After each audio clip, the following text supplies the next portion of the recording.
In 43 AD, the Romans invaded Britain, along with 40,000 men and a load of elephants, all packed into 1,000 ships.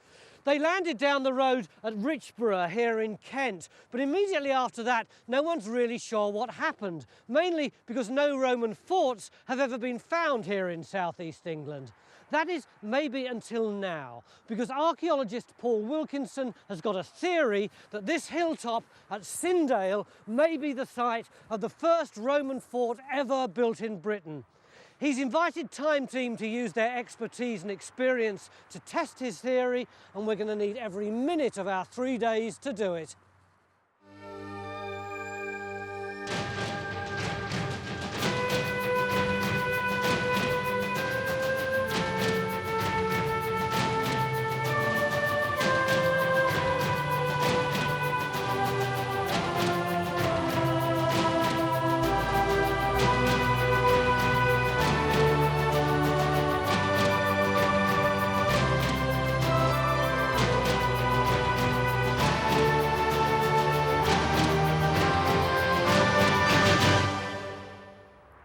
To me, this looks like the perfect place to build a fort. You've got a great vantage point all the way around Kent. Perfect place for your sentries to be, but what do I know? The person that we really need to talk to is Paul. Paul, why do you think there's a fort here? Well, because I've dug a trench through here, and underneath the turf we've got a very, very nice Roman ditch. And right at the bottom of that ditch was, in fact, Claudian pottery. This is the first trench that you dug? Exactly where you're standing now. Well, graphics have done me the kind of map that I'd understand here. Yes, we're just stood on this trench here, and behind us is the other trench we dug, and by joining up the profiles of those, we could actually see exactly where the Roman ditch ran, and we did exactly the same thing on the east side. Yeah, but two ditches doesn't make a fort, does it? Why are you so convinced that there might have been a fort here? Location. You know, 43 AD, the Roman army landed at Richborough, marched along the North Kent coast, and it's exactly a day's march to Syndale, where we're standing now. And the Roman fleet would have used the best anchorage along the coast, which in fact is just downhill from here. So this could be the place that they very first camped after they arrived in Britain? This is the first overnight stop of that Roman invasion. It would be fantastic if we found it, wouldn't it? I mean, it'd be a real big story for British archaeology. It'd be wonderful. Over recent years, Paul's been excavating a 3rd to 4th century Roman town nearby, but he's never had the resources to properly test his ideas about this hill, so understandably this is the start of a big 3 days for him. The prospect of finding evidence connected with one of the biggest events in British history has got Victor fired up too. And possibly even carried away. But it's this huddle of Time Team archaeologists who are here to test Paul's theory. This is the only one that's got actually Claudian pottery from it, isn't this V-shaped one? That looks... The case for a Roman fort is very much still to be proved, and knowing this lot, they'll take some convincing. The key thing is how long it took them here, for how much trouble they had, because Dio does tell us there was a lot of guerrilla warfare going on here. The Britons retreating into what he calls swamps and forests. Now, does he mean round here? Does he mean further west? So we don't know whether they got here in a couple of days or whether it took a couple of weeks. So what do they think of our chances of finding the first Roman fort built in Britain? No, it's a really exciting idea. I love the idea of finding an early Roman fort, perhaps the first one in that whole Roman conquest, but it's going to be incredibly difficult to pick out. It's a 360-year period of history, and we're talking about a place that might have been occupied for just a few weeks, 1 year, maybe a couple of years at the outside. Really tough. So already he's starting to rubbish the idea of the first Roman fort. Yes, what about a Roman fort, though? Can we find that?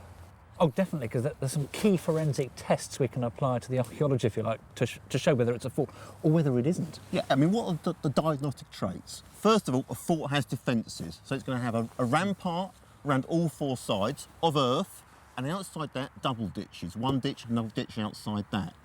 In each side, there'll be a gateway, timber gateway built with big, massive timber posts. In each corner, there'll be a tower rising out of the rampart to give views to the outside. And finally, dating. It's going to be crucial to actually pin down the date of this thing, because we're looking at 10 years in time. So we want pottery, we want the Samian pottery, because this is very, very easily datable. This will help to pin it down even better. Some bits of Roman armour, bits of military equipment. If we get that, then we've cracked it. Well, they don't want much, do they? But to my surprise, their master plan at the moment is to do nothing. That is until geophys have surveyed the area where Paul found the clearest evidence for a Roman military ditch. The hope is that geophys will not only detect any other Roman ditches, but show us if the two bits Paul found join up. This would in fact reveal the shape of the fort. Phil explains to the diggers that there's going to be a bit of a wait, but maybe not, because Stuart has a plan of his own. This one, which is asked graphics to fit to the scale of the modern map of the site. Hello, Stu. Hi, Sonny, can you see where I am under the big tree to your left? Stuart's interested in this big earthwork bank that's always been thought to be part of some fancy gardens that went with a grand house that was here in the 18th century. We've actually got a plan here of the 18th century gardens. This is dated 1760, and we've put it to the same scale. And if I overlay it, can you see, that's the road at the top, that's where the house is there. Can you see the symmetry of the gardens that go with the house? Yeah. It's nowhere near It's not, this is it? earthwork here, and it's on a totally different alignment as well. So even though they were right in saying that this was an old garden, they may have used something that was here before and stuck that on top. That's what I'm wondering. I think it's such an obvious earthwork and the shape and form of it. We've got to have a look at it. Even if it is a later feature, what's it hiding? Is it hiding any aspect of an earlier landscape? Phil, come over here, mate. So, a change of plan. We're going to get a trench in. Oh, what? Stuart's given us a target to dig that's not dependent on geophys. Good evaluation trench.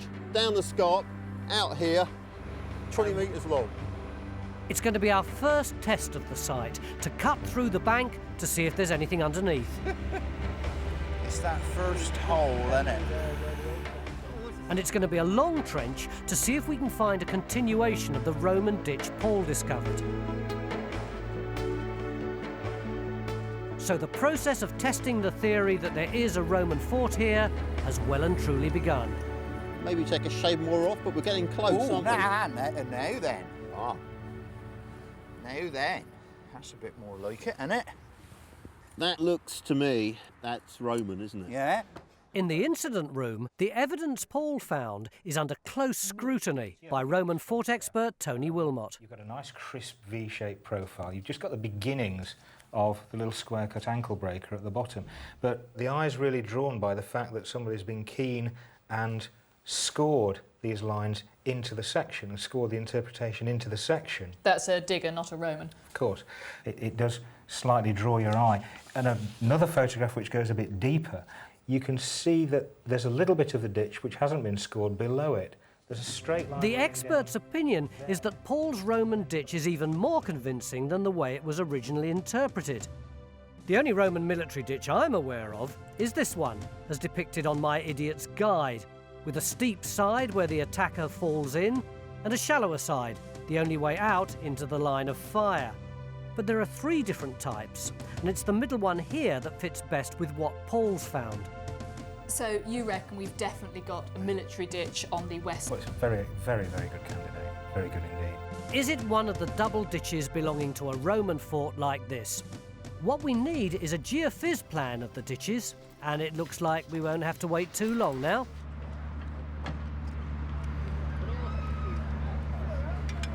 Ah, they're Roman, all right. Now, the question is dating. This looks like Belgic grog tempered-ware. It could be any time between the late Iron Age and about 100 plus AD. Just slow down a minute. Belgic grog. Tempered, yes. So what does that mean? It means the pottery, it's both handmade and wheel turned. It's fired black. It contains the grog. In this context, is not rum. It's pre-fired clay, ground up clay, mixed as a filler with the clay of the pot itself.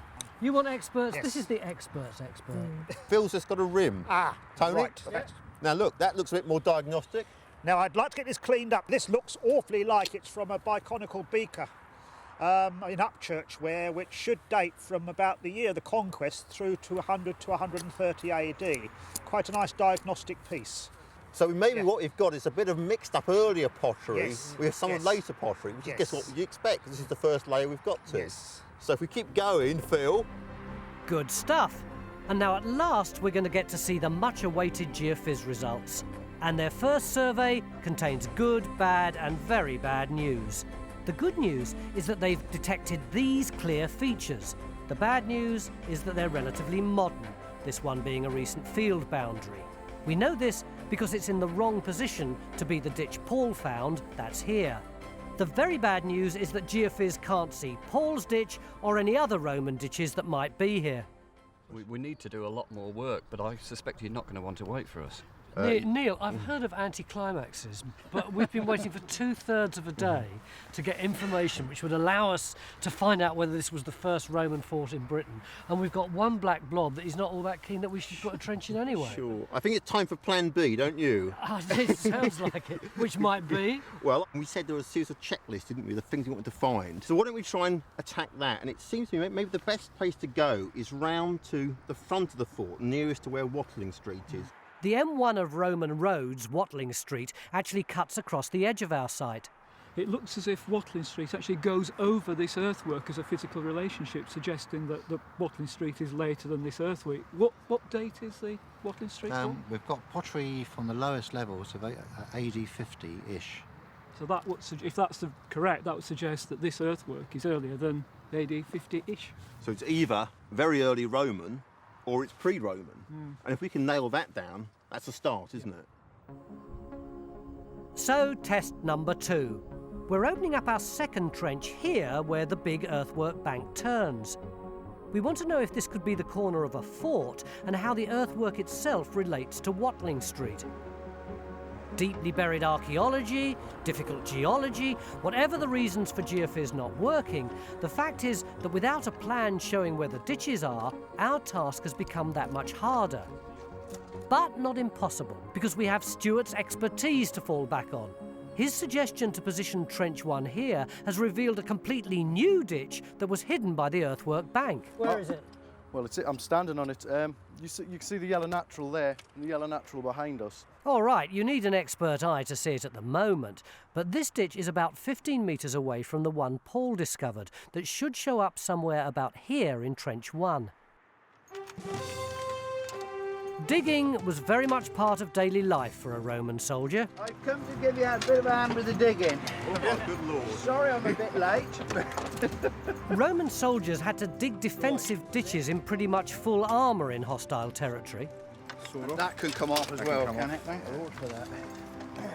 Phil's enlisting in the Ermine Street Guard for the day to find out what it was like.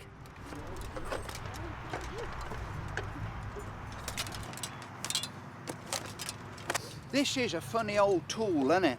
Is this as near as you can get to a Roman spade? It's the nearest we've found, as far as I'm aware. It's definitely a digging tool. I mean, you see, you can dig with it, and in this nice brick earth, it's a good tool to use. Yeah. But where you're in problem is if you've got to try and shovel with it, like that. Yeah. And that's where I would miss a decent shovel. You can't get down there, and it's a poor design. I'd have said it's a poor design. Yeah. Well, I'm not sure Phil would approve, but over in Trench 2, we've got what we think is our first coin, resting on a shovel, ready for Guy to see. Look, Guy, I think we've got a little coin. It's come out the spoil heap, found by the metal detectorist. Right, the key thing is the size. That takes us straight... But look, you can see... It's quite clear, isn't it? The legend's quite clear. Let me just see if I can get that up. You're right, it's definitely 4th century now, because I can see that little victory on the back and the mint mark round the edge. It's in the middle to 3rd quarter of the 4th century. It is in fact 300 years after the invasion. What we're looking for is signs of 1st century occupation, ideally military finds, although not the bits dropped by Phil. So is that how military equipment gets lost? That's exactly how it gets lost. Yeah, it's just spun around on the pin and slipped off. It's a really cold day, but this exercise has got Phil thinking, and not just about where the wind's blowing. I mean, the other thing that I've been aware of since I've been digging here, and something you just never see on a site nowadays, is all the hobnail marks. And I mean, it must have been something which was always there on a Roman site. If you had Roman military building anything, you'd have hobnails. Yeah. I mean, I thought it would be a bit more, I don't know, uncomfortable to work with all this armour on. I mean, it is a bit like trying to shovel or dig in a straitjacket. Yeah. But actually, there's actually not too bad at all. Yeah, there is a bit of sort of chafe in there. Yeah. And I'll tell you what, I have warmed up a bit. I'm glad you have. exactly. Just a few hours ago, Neil said to me, don't worry about this trench, it won't take up much time or labour, we'll just use the JCB, whip up the topsoil, and almost immediately we'll come down on fines. Now look at the depth and the length of this thing. Neil, you've gone stir crazy. It hasn't quite gone according to plan, Tony. We thought we'd go through this topsoil and that this was the natural subsoil, but Kerry's been digging into it. I mean, it feels like natural. It looks like natural, but it's got Roman pottery in it, which means this is Roman infill down at this depth. Malcolm, what do you think of the pottery? Well, let's have a look. Now this is Samian. This is a very eroded Samian, it's lost its surface. It's from a Dragendorf 36 dish, post 70 AD. Post 70 AD? Yes. This piece, this is an inverted rim cooking pot, very heavily averted, probably 3rd century. Third century? Yes, probably 3rd century.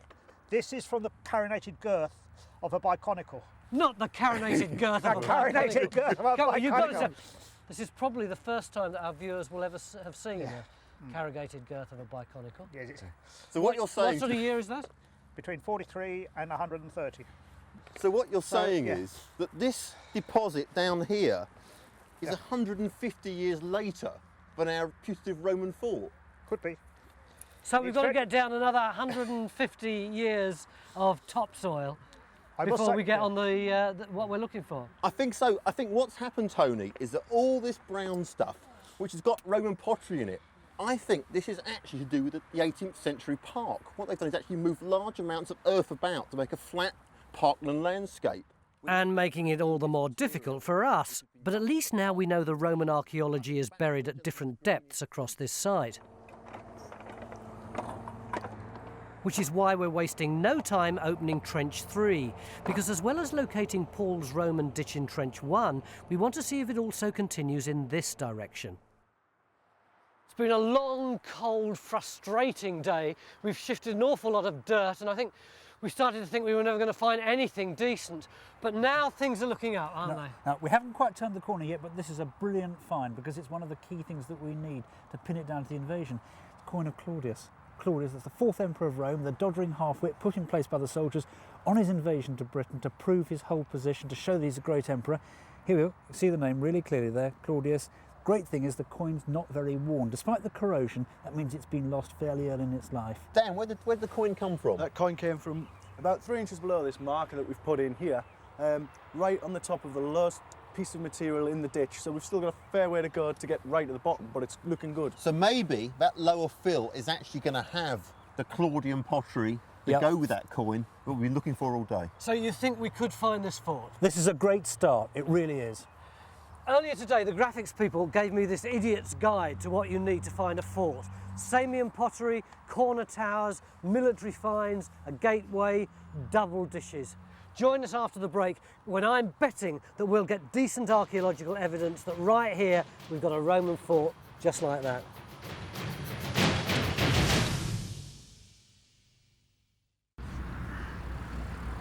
Beginning of day 2 in our search for the first Roman fort ever found in Britain. I got really excited yesterday because down here we found a ditch, and in it there was a very early Roman coin of the Emperor Claudius. Hopefully we'll get lots more goodies in there later on. But puzzlingly, we didn't find a ditch here which would line up with the ditch that archaeologist Paul Wilkinson found over there last year, which got him thinking there was a fort here in the first place. So where is that ditch? We think maybe we're not down deep enough yet, and the big quest today is to get on down. Which is going to be easier said than done. It's difficult enough to see each other, let alone the archaeology. Right. So we're going to find a Roman fort in here today? We're testing a theory that there was once a Roman fort here, but struggling without any guidance from geophys, whose results so far have been foggy too. At the moment, they can't explain why they're not able to detect the Roman ditches that we know exist on this site. So we're looking for any other clues that might help us. The idea that there was a fort here isn't a new one. Back in the 1800s, various antiquarians thought the Roman army had been here. This is in 1874, and it says, although the Roman camp's known more by tradition than by remains actually existing today, it's still traceable round the garden and the stable yard. Paul Wilkinson's theory is influenced by the fact that over the last few years he's been excavating a 3rd to 4th century Roman settlement running alongside Watling Street, and he believes it to be the Roman town of Duralevum. We knew already that there's Roman cemeteries to the north there, and so, you know, we're looking at a settlement pattern already. The Duro place name is an Old English name meaning fort or camp, and it's another reason Paul thinks there may have been a fort here. On a more practical level, Stuart's been looking at the possible shape of a Roman fort on our hilltop. Although the stand-up playing cart shape is fairly dominant, there are a number of examples here where they're completely different. We've got a trapezoid shape there, one that almost looks like a cricket bat. And the Roman engineers were very practical people. If there is a fort here, they may have tailored it to suit the shape of the ridge, which points in that direction. So we may actually have something which is that kind of trapezoidal shape. So Stuart reckons that if there is a fort here, it could be this shape. But so far, all our efforts have been focused on the western side, and now the feeling is that it's time to change our strategy. Stuart, you're looking restless. I'm just a little bit concerned at the moment because we've got concentration on ditches on the west side. Yeah. I mean, whatever we've found, we've still only got ditches there. I think we need to broaden our horizons and demonstrate that we've got another side to this possible fort. I think we've got to sort of move over to the east and see what's happening over there. The important thing is to demonstrate we have actually got an enclosure. That's right, yeah. I was hoping that geophys might have better luck detecting the other Roman ditch Paul excavated on the eastern side of the site, but once again their equipment just isn't seeing it. Yeah, what we need to know is if it carries on down there to form a second site to this enclosure.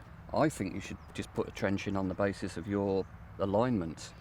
I think Let us continue surveying. Yeah, I think it's what we're going to have to do. I mean, we did it over there and we've got some results. So if we do the same tactic here, put a long trench in to cover where that ditch might go, and then it'll allow your picture to build up as well and see if it fits in between the trenches, won't it? Our picture of nothing. I thought I'd say that before you did. To add to our problems today, our team leader Neil has to leave us to attend an important meeting. But before he goes, I want to talk to him about my empty checklist. Should I be getting worried? I've got not one tick in any of these boxes. No, but we've got the 2 coins, which are almost like half a tick, if you like. Why? Why are these coins so significant? Why do they say military? They're just coins. Well, they're coins that came over with the Roman army, and they circulated for about 20 years after the Roman invasion. Where you find them, they are almost exclusively associated with the Roman army. So they're very strong evidence that there was something happening here at the right time. I think the question is, have what we found in the trenches, does that relate to what those coins originally came from? Yeah. So we've got to keep going. I mean, there's certainly not time to panic. He's right, because the ditch we've discovered under the earthwork bank could be part of the fort. It's big enough and in a good position on the brow of a hill. Beautiful edge there. We're going to get a similar beautiful edge there. This thing's going to go right down, great big V-shaped thing. Are you convinced that it's Roman, and does it look like a defensive absolutely. ditch? I mean, we got the Claudian coin out of there yesterday, in amongst masses of Roman material, so yeah, no doubt it's Roman. Well, I think both Dan and I are hoping that the Roman ditch we've discovered here could be one of the 2 defensive ditches that you normally get around a Roman fort. The ditch Paul found would be the outer of the 2. But the mystery at the moment is that we can't find any continuation of Paul's ditch, either in Trench 1 or over here in Trench 3. Because of this, we're now reopening one of Paul's trenches to check the alignment. So why do you need Henry? Well, that's what I want the little fella for. I mean, look, you see that pile of dirt right there? Phil wants Henry to work out how much deeper we'll have to dig to get down to the same Roman level that Paul found, given the dumping of soil that's gone on in this area. Henry? Yeah. Did he call you the little fella? Shall we deck him? Actually, there's not a lot in here. At least we're not superannuated old hippies. Great, good point. I think everyone's agreed that this is a pig of a sight to get to grips with. Not just the landscaping, but also the changing geology makes it difficult to read. But we have to remember it is worth the trouble. Finding evidence of a Claudian fort here would be major news because so little's known about the Roman invasion of 43 AD. What do the historians of the Roman period actually tell us about the invasion? Well, our main source is Dio Cassius, a Greek who wrote about 160 years after the event. That's pretty well all we've got. It's a very interesting question because really there's only a couple of pages and it doesn't tell us any of the information that you or I or any other archaeologist or historian would be desperate to have, which is like exact geographical information for where they landed. All he tells us, for example, is that they came in 3 waves. I mean, he doesn't even tell us the number of troops. You'll often read in history books that it was 40 or 50,000 men. Well, that's based purely on working back from legions and soldiers that we knew were around here, probably the best part of a generation later, and a side reference that suggests there were roughly the same number of legionaries and auxiliaries involved in the conquest. So that's where the figure of 40,000 has come from, not from a Roman historian. Where does that leave Syndale? Well, you know, it's a key route across North Kent. I mean, they're going to have to end up controlling it. Remember that the coastline's very different at that period. Well, the coastline would have been closer then, wouldn't it? Because the sea levels were higher. Very important for the Roman supply bases to be close to the coast because they would move most of their bulk materials by sea. So this is a key road route and a key sea route. So Syndale must have played, or any fort along here, whether there's a fort here or whether there's a fort somewhere else, controlling this route would have been vital to the progress of the invasion as the men and materials start to be moved in. Again, just like the D-Day landings in 1944, you've got to get all that stuff in and control it.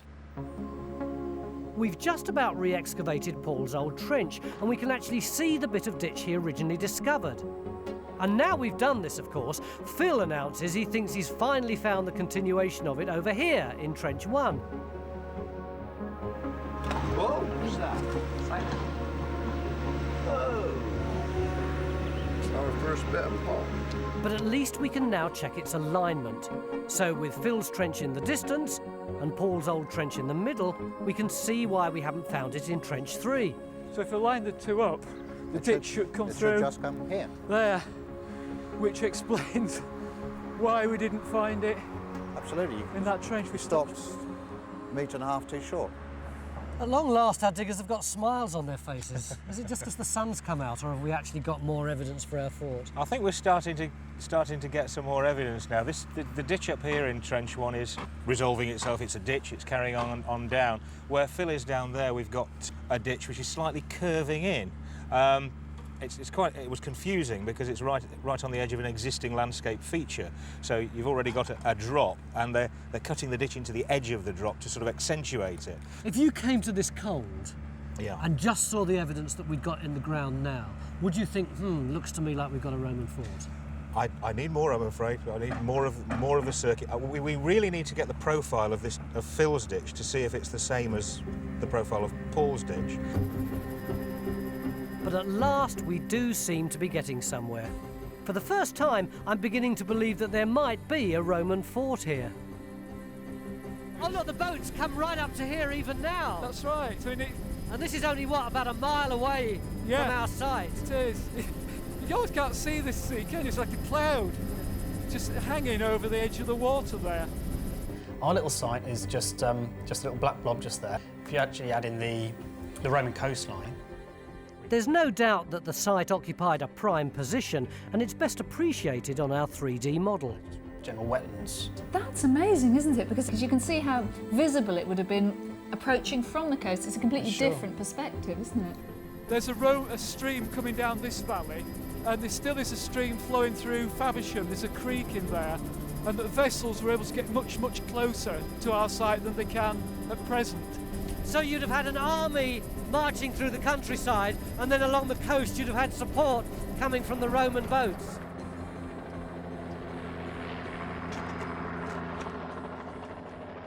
Finding a gateway into the fort is high on my checklist, and the fact that the ditch Phil's discovered appears to be turning suggests we could have found it. Entrances to forts varied quite a bit. Some had curving ditches, others didn't. But most had an outer bank preventing attackers charging the gate. The current debate is about how we sort out what we've got. I think we do need to extend the trench, at least 5 metres and possibly even further, to try and get that outer bank. Well, all that level, all that stuff down there has been so heftily landscaped that any banks, I'm sure we're not going to find them. I know you've been ignoring the geophysics up until now. I mean, if we look at what's in the trench and what we've got in our results now, Is that not what you're talking about, Coenza? That looks absolutely perfect. Look, this is the sort of shape of the outer bit you'd have. It comes along like that, then curves out in that S shape, then starts up again after a gap. And that's exactly what you've got there, a long curving out in the S-shaped gap and starting up again. It's fantastic. Well, Coenza sounds convinced, but the geophys still seems very foggy to me. Nevertheless, we're extending Trench 1 to find more of Phil's curving ditch. Thankfully, over in the eastern field, progress is much easier to understand. Well, we haven't found any Roman ditches in this trench, and we haven't found very much in the way of Roman finds, Despite actually. our hopes. Well, yeah, there's Much else. nothing really that's definitely first century. But the thing I thought you might want to see, Phil, is these hobnails. I wonder They why make you you'd ask me wince. to bring these over. Yeah. Oh, you see, it's a high maintenance world, you see. These are always falling Look out. at that, those little rounded heads like that, and then just where they've been bent over. But they don't have to be military. No, you're right. They don't have to be military. The other thing is, and we've got to be careful about this, we know that loads of Roman graves have been found in the area. Putting a pair of shoes for the journey to the underworld in a grave is a commonplace thing for Romans to do, and what you get are the iron hobnails left behind. Tell me about it, I've dug dozens of them. This site's been a nightmare for geophys, but they've not given up yet. Go ahead, Chris. John, we've just finished a block of resistance survey in the eastern field, and I think we've actually got some interesting results this time. Oh, That's what I'm just saying fantastic. to you. At last, a glimmer of hope for geophys.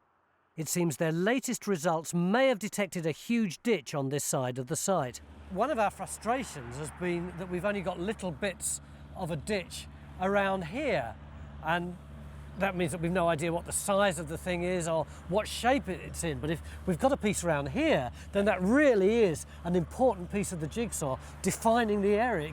We could know whether there's a really good chance of there being a fort here or not, just from that, couldn't we? We need to see it on the ground. We need to see it on the ground.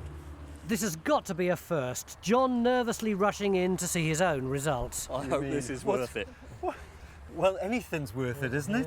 Look what we've got here. We've surveyed this huge area and we found this high resistance anomaly that's running along here. You can see in the plot. And it's, well, I mean, what is it? It's got to be. It's got to be. Show me where it is on the ground. Well, all right, okay, on the ground. Well, it's approximately going around about here, Tony. Now, it's about that orientation. So, in fact, it should be just about clipping the edge of the trench if it goes through the trench. I don't know because we've not surveyed right up to the edge of the trench, and it's all becoming too much for us today, I think. Well, I know what he means, although I think they'll have to wait until tomorrow to find out if they really have found evidence of the fort. But it's all part of the positive trend we've had going this afternoon, the feeling that we're starting to sort out the archaeology on this hill. In fact, I optimistically asked graphics to start working on a 3D model of the kind of fort gateway we might expect. And I reckon it's this that's put the kibosh on it, because now I'm told the gateway has disappeared. The devastating news is we couldn't find any more of Phil's curving ditch because it's been quarried away. And even after massively extending Trench 1, there was no trace of the other side of an entrance. As if this isn't bad enough, after extending Trench 3, we still couldn't find any continuation of Paul's Roman military ditch in this direction. We're following the right lines of inquiry, even if we're not getting the answers. Hello, Neil here. Hi Neil, it's Tony. Are you still in your AGM? One thing's for sure, we're going to need our team leader back to try and sort it all out tomorrow. In our ditch, well, it goes halfway round that turn and then it just stops. I think let's just assess what we've got. Perhaps have a drink. Yeah. Have a look at it after a drink, and we'll go at it tomorrow morning with a fresh pair of eyes. Find us. The mood's mixed, but maybe we can still solve the puzzle. Certainly Paul Wilkinson still believes there's a Roman fort here. How do you know the military? How do you know the military?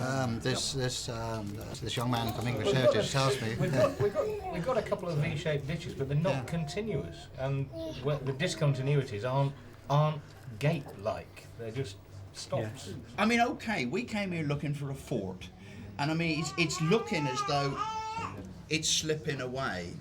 That doesn't mean to say we got to give up on it. Oh, no. But equally, if we haven't got a fort, what the hell have we got? Yeah. And it's just as interesting to find out what the hell we have got. Join us after the break, because I promise you that tomorrow we'll sort all this evidence out and find out one way or another exactly what's here.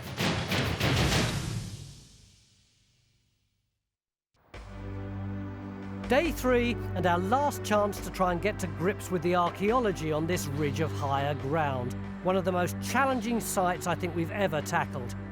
We're testing the theory that there was once a Roman fort here, but as my blank checklist shows, the evidence is proving hard to find. Yesterday, I thought we'd established that we had a Roman military ditch stretching between these two trenches. You grant then, we got a ditch coming to here, and then where the hell does it go? I still think, I'm not convinced that the ditch in Trench 1 is Paul's ditch, just because it's cutting material that potentially is yielding later pottery. Therefore, that ditch could be 3rd century in that trench. Yeah, but... Definitely not the start to the day we were hoping for. Meanwhile, I'm driving across to the other side of the site, where we're looking for another of Paul's ditches that in theory joined up to encircle the hill like this. Carenza. Hi there. I don't see you actually leaping up and down with enthusiasm, so presumably you still haven't found the ditch. No, this peg is on the point at which it should come through, given that those ranging poles are on the line of the ditch. And as you can see, looking in the trench, there's nothing in there at all. The truth is that the whole site is a big puzzle without geophys being able to detect the ditches. But our strategy of digging long exploratory trenches to locate the archaeology seems to be paying off, because we've unearthed something intriguing at this end of the trench, and we're widening to get a better look. To me, the stratigraphy says... But the current debate is, can we make sense of this site in the time we've got left? Neil's convinced that Phil's curving ditch found yesterday is cutting through 2nd and 3rd century layers and can't be the 1st century military ditch we're looking for. So really, all we've got, going back a step now, is we're back to where Paul had it last year in his trench. I know this all sounds a bit like just chasing ditches, but I am tempted to say, let's go back between the two trenches again now, and let's see if we can find out where that ditch really goes, work from the known into the unknown. I mean, maybe it's need to prove that it's a fort. Surely to goodness, you know, we need to look at the archaeology of the site. After 2 days, it doesn't look like we have got one. Are we going to spend the rest of the 3 days arguing about whether or not it is, or actually trying to come up with something constructive to say, well, it's not a fort, but well, this is what we think it could well be otherwise? Look at the archaeology of the site and let it speak for it, yeah. As we witnessed the other day with this plucky legionnaire, Roman soldiers did occasionally lose bits of kit, but we've seen nothing in the way of military finds, and the feeling now is that the ditches could belong to a Roman farm rather than a fort. Even the big impressive ditch we found under the earthwork bank could just be a property boundary, although Dan, who excavated it, needs convincing. Well, it's still a big ditch, and it's still a deep ditch, and if it's linked with farming and landscape and field systems, for instance, I think it's just too big, and it's too clean. It still looks a bit like a military ditch, I'll grant you, but it hasn't got the context. I mean, as you say, everything else is going now, and even the pottery from it had a wide date range, didn't it? I mean, it could be Claudian, but the range means that it could be Hadrianic again. Although Dan's big ditch might continue under the earthwork bank, it's not possible for us to get at it here in Trench 2, because we've discovered, would you believe, the remains of a 4th century Roman road, and any earlier evidence would be deep beneath it. We've got metal surface, it's really nice. We've got a camber, it's coming much lower down here, it's rising up. We don't have many cobbles here, it may be ruck marks from transportation, and it's aligning in this direction. Unearthing a Roman road coming off Watling Street may not be what I was hoping for, but it is in itself a significant discovery. Another bit for Paul to add to his growing picture of Duralevum, the 3rd and 4th century town he's been excavating here at Syndale. But the whole team are now convinced that there wasn't a Roman fort here, and it's time to break the news to Paul. So I've got to say, I think we've given your ditch a good go, Paul, but I just don't think we've got the evidence that forms a continuous line to make a side of a fort. It's a V-shaped ditch, but it doesn't have the other features. It's not continuous with you know, gates in the brakes. A military ditch, Tony, has to go round something. The theories that have been coming out and the kind of analysis of the archaeology that we've got so far really seems to me to rip to shreds your whole reason for getting us here in the first place, which was to establish whether there's a fort here. How are you feeling about that? We can't keep going for detail of actually trying to find out which ditch is which ditch and how they all tie up. We've got to look at the wider picture. The best use of our time now, it's felt, would be to dig at the top of the hill. Excuse me being a bit sceptical, but that sounds to me like a very clever argument for saying, in desperation, we'll just sling in some random trenches for the next 8 hours. Those ditches must have surrounded something, and we've got to find out what they surrounded. Now we're confident it's not a foot. The only way to find out is to look somewhere in the middle. So we're going to excavate in the middle of the site to see if we can get any clue to what was going on here. Any information now about this hill will be useful. And the most promising news of the day has come from where we've been widening the trench on the far side of the site. But we have really started to hit some major Roman levels here. That's a bit of a big hole you got, Mars. I'm afraid so, yes. We were hoping this morning it was going to be part of this great big ditch going across the site, but it's actually turning into, it's either a well or it's a pit or it's some kind of shaft. So it's another ditch that isn't a ditch. Another one, yes, exactly. Yeah. It's going straight down and we haven't hit the bottom yet. Anything in it? That's about the best piece of pottery I've seen of this site. Just look at the decoration, it's really delicate. All those scrolls here. You see the little pair of birds on either side? You see? Little bird turning back there, another one over on this side. Hang on. These are all off the same bowl. Did you see that? No, that goes on there. There's a bit missing there, and I bet you that's the one. Look, it must have been. There we are. Oh no, we've lost a little bit in the middle. People, look, the most interesting thing about the whole thing is the way it's been riveted together. Do you see the lead rivets that have been put through? And on the top bit here, there's a hole for a lead rivet that's been missing. And what are they for? Well, it seems incredible you could take such a flashy piece of decorated bond and put these socking great rivets through it, making it really ugly. Yeah. But actually, all the way, I think right up till the 20th century, you would still rivet vessels and you can make them watertight. So a valued vessel you'd look after like that, even though it looks incredibly ugly to us. What sort of date's this? Late 1st century, somewhere Flavian period. That's actually very good for us, but it's still not back to the invasion. Well, that is by far the best find that we've had on this dig. Well, anything else? wait, there's a bone pin there.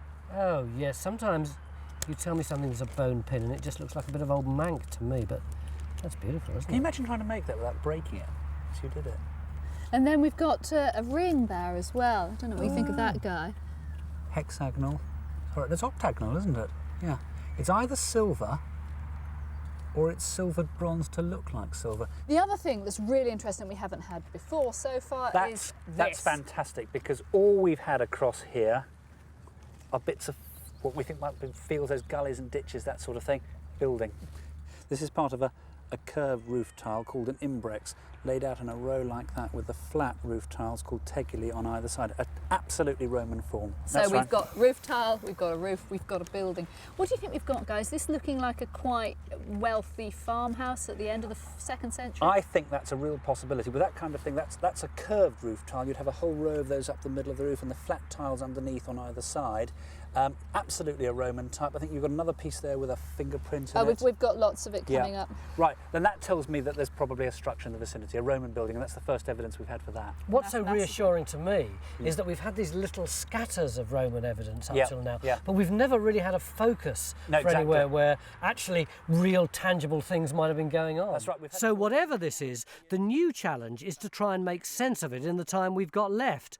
But it seems we're talking Roman farm rather than fort, and that apparently is why the geophysics didn't work. OK, let me try and explain. If we look at the magnetics, if you've got a ditch, and that's part of a fort, inside the fort, you'll have lots of activity, burning, rubbish pits and so on. When the fort goes out of use, the material, the burnt material, goes into the ditch fill. When we walk over with the magnetics, we get a strong signal. If that ditch is actually just a field boundary, there's no fort, then you don't have the burning, you don't have the rubbish. So the fill that goes into the ditch, it's sterile. When we walk over, no signal. That's the magnetics. The resistance, look at the same ditch. Normally the fill's waterlogged, so when we go over, the currents pass through easily we get a low signal. If that ditch is on a slope, then the water drains away down the slope. So when we walk over, no signal. So that's 2 reasons. Any more? How long you got? Geophys can take some consolation from the fact that our evaluation trenches have now established that there wasn't any Roman archaeology to be detected on top of the hill. But there is one last chance for Geophys. Given that we're now finding evidence of Roman settlement in this field, they've nervously suggested that we check out the one large anomaly they detected close by. So what's this trench in aid of then, John? Look, that's what Chris got yesterday. This huge anomaly running through there. High resistance. So where's our trench? Trench is going right across there.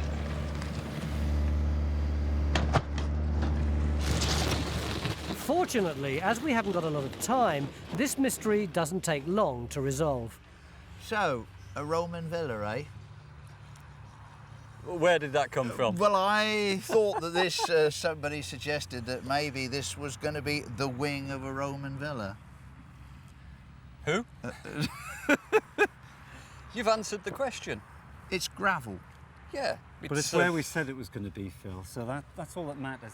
Would you believe it? It's that parkland landscape again. And this is probably the worst geophysical site we've been on, and we want to go home. Don't rush away, you could sell the aggregate rights. If only back in the 18th century they'd known that creating a park here would cause so many problems. But later landscaping isn't the reason we've had to dig deeply here. This, we've now established, is a Roman well stuffed with clues about daily life here in the 1st to 4th century. Miles, this is my favourite bit of the site. You've got more finds. Yes. It's a 3rd century coin. See that little radiate crown on the head? Yeah. 3rd century. Anything else? Yeah, these are just coming up in and around the area of the shaft. Right, bit of metal wear. That's very heavy, isn't it? Feel that? Whatever is that? Well, I think it might be a weight off a steel yard. You know those olden day balancers where you'd have a shaft with weights hanging off it on a hook? So you just slide it on. It's so heavy that must be its function. It's certainly got a suspension hole. And this? Right. Red wear. Do you see the finger marks there for the decoration around the frill? There's a place over in Hertfordshire called Much Haddam, which produced quite a distinctive sort of red pottery, some of which had faces on the front, dating to the 4th century, some a little bit earlier. But again, you know, you've got a complete mishmash, haven't you, of dates all the way through the period? Yeah, I mean, it's mostly 3rd and 4th century, but there's little sort of bits of 1st. Have you got different levels in it, or is it just all mixed up? The actual shaft is just one homogeneous fill going right the way down. So somebody's gone around bulldozing all the rubbish off the surface here, haven't they? At one point dumping it in, yeah. So in the end, although Victor enjoyed his chance to draw the Roman invasion of 43 AD, we didn't find any evidence of military activity at Syndale. The evidence we unearthed points more to a picture like this, of a 2nd to 4th century Romano-British farming settlement that was most likely reusing ditches that had been open at the time of the invasion and part of an Iron Age landscape. Or at least that's the latest theory for consideration. I think that's going a bit beyond the evidence really, Guy, you know. I mean, in the end, we've got a series of ditches, haven't we? None of which have the same fill as each other. None of Put any bunch of archaeologists together and they'll end up arguing theories. But there's one thing that we're all agreed on, that we've scotched the 150-year-old idea that there was once a Roman fort on this hill. Which means, of course, that the first Roman fort ever built in Britain is still out there somewhere, just waiting to be found.